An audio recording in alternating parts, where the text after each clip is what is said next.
on, we had the BOJ interest rate decision as expected. Obviously, there wasn't going to be any change. If there was going to be a change, then that'd be a big deal because they're very stoic and they don't really ever really rock the boat.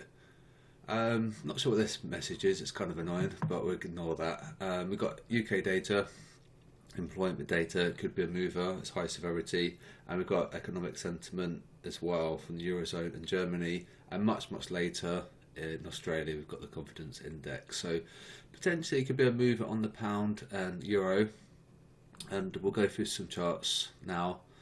Let's have a quick look at the bubbles. How are we looking today? Where are the euros? The euro's there in the mixed, and the pound's in the mixed. So I think potentially the pound might drift up, and it might join Kiwi, Aussie, and yen. If so, then that's going to mean pound USD sell. We've already got the sell signal, but that's just going to confirm if the pound comes up and the dollar dips down. That's going to be a good GU short. Euros could potentially come down here because what happens with the bubbles, they tend to gravitate in a anti-clockwise direction. It's very bizarre. So what we tend to see is bubbles gravitate up. They rarely come across. I mean, they do sometimes, but it's more common that they come up like that and they drift down.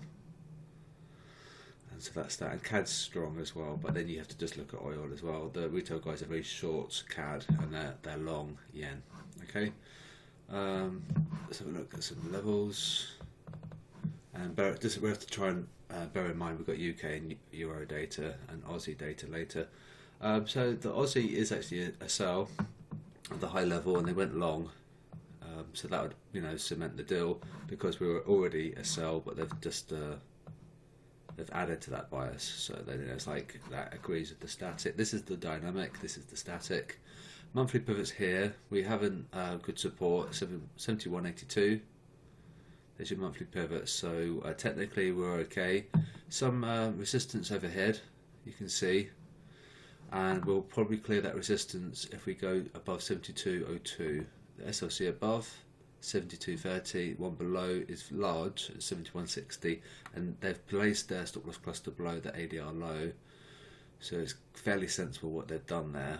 But we'll have to wait and see. If we get below monthly pivot, it's not going to look good because it'll be a sell technically and a sell sentimentally as well. Let's have a look at pound, and we'll just do the ones that we talked about. Pound. Yeah, so there's MR1, which I said in the technical area. This is where our signal appeared, and I said to to keep an eye on MR1. You could have had that as a stop loss. So SLC above 1366, one below is 13615. We are a buy, so we have to remember that, and it's a little bit sideways. So I think what happens is it's going to have to fall in order for this to move.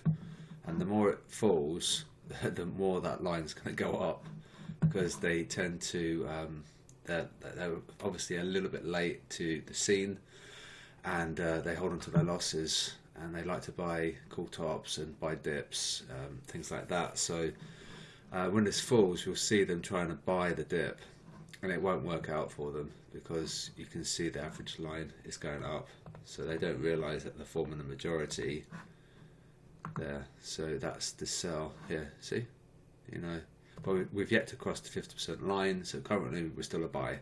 Okay, but if that line continues up, then we'll come down and take the stops. Alright, and so that's that. Yeah, monthly pivot's all the way down there, so technically we are very strong. Maybe we could draw like some kind of trend line. I don't know, just a very rubbish trend line there. I don't know, it has a couple of respects. Could argue there maybe. This one I just quickly drew. This was an old one, which we see we broke. So maybe, I don't know. It's just, I could have probably paid more time on that trend line, but it's just something that, just an obvious thing that just appeared to me.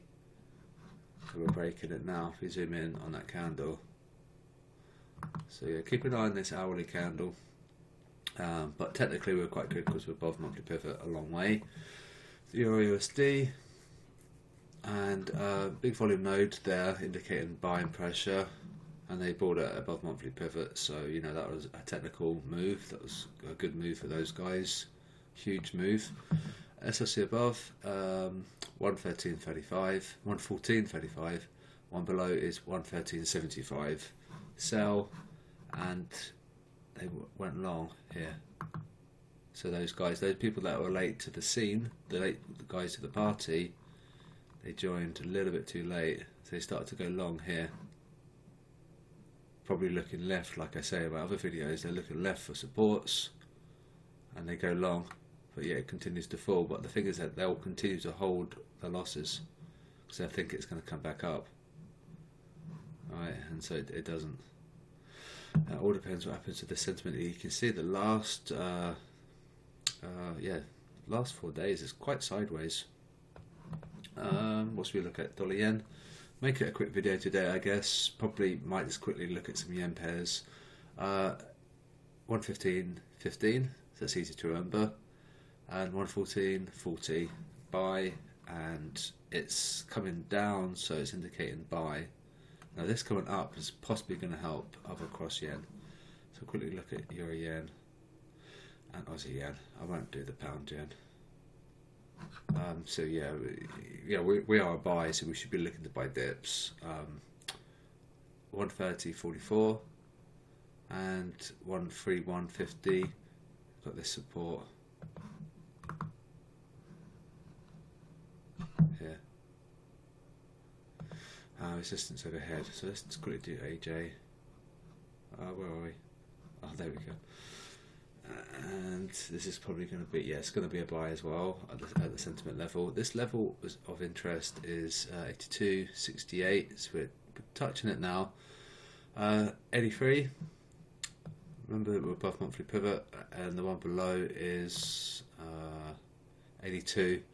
I think, you know, we're looking to probably be a little bit risk on. Don't forget the yen bubble is strong sell, so we should be looking to buy things against the yen. Because the retail guys are normally wrong, and that's the logic. However, I wouldn't go long Aussie yen or Kiwi yen because of the fact that the Aussie and the Kiwi are also strong sell. So I'd rather go CAD yen or dollar yen or Swiss yen or Euro yen. You see, for that logic. However, it could move, so just trade carefully. And I think potentially, maybe if you've got some time on your hand, watch this pound bubble. I think it might gravitate up.